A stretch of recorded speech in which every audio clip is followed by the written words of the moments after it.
Good evening guys, চাহ খালেনে আপোনালোকে? আমি চাহ খাবলৈতো মেগী বনাই আছোঁ। আমাৰ ঋষিতাই ক'লে মা মেগী খাম, মেগী বনাই দিয়া। তাকে মই অকণমান মটৰ গাজৰ কেইটামান কাটি ভাজি আৰু মেগীৰ লগতো মিহলাই বনাই দিম ভাবিছোঁ। বেছি খাব দিবলৈ ভয় লাগে নহয়, গেছ চেছ হৈ যাব ঠাণ্ডা দিনত। তাকে এক পেকেটে বনাই আমি তিনিটাই খাম, মাইনা, ঋষিতা আৰু মই। সেইটোকে যদি তেল চেল দি বনালোঁ ভয় লাগে, ছোৱালীজনী মানে পটককৈ গেছ হৈ যায়, বমি চমি কৰে। ৰাতিটো মেডিকেলো ওচৰত নাই, সেইটো কাৰণে বনাইছোঁ আৰু এক পেকেটে অকণমান অকণমানকৈ খাম। মোৰ পেজটো যদি আপোনালোকে ফ'ল' নাই কৰা, ফেচবুক পেজটো ফ'ল' কৰি দিবা। আৰু ইউটিউবত মোৰ নাম মন্দিৰা ঋষিতা।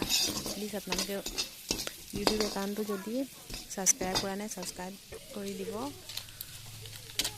সেইটো মছলা দি দিছোঁ আৰু ভয় লাগিছে মছলাবিলাকৰ পেট চেট কিবা বেয়া হ'ব নেকি। বনাই দিছোঁ, ছোৱালীজনী খাম খামকৈ কৈছে, নিদিলেও ভাল নালাগে। পানী অকণ দি দিছোঁ। তাকেহে চাহ অকণ পাতিম কৈছোঁ, গাখীৰ চাহ খাবলৈ ভয় লাগে, গেছ হয়। কাৰেণ্টতে দি দিছোঁ, লাল চাহ খাম বুলি অকণমান, উতলি পৰি যাব বুলি ভয় লাগে। মেগী বনাইছোঁ। ঋষিতাই সুধিছে মা মেগী হ'ল নাই? মই কৈছোঁ হৈ গ'ল, ব'লা খাবা। খাই আছে তাই লাল চাহ, মেগী। মাইনা খাইছে, আমাৰ ঋষিতাই খাইছে।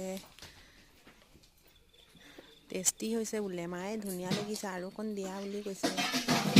মই কৈছোঁ বেছি খাব নালাগে।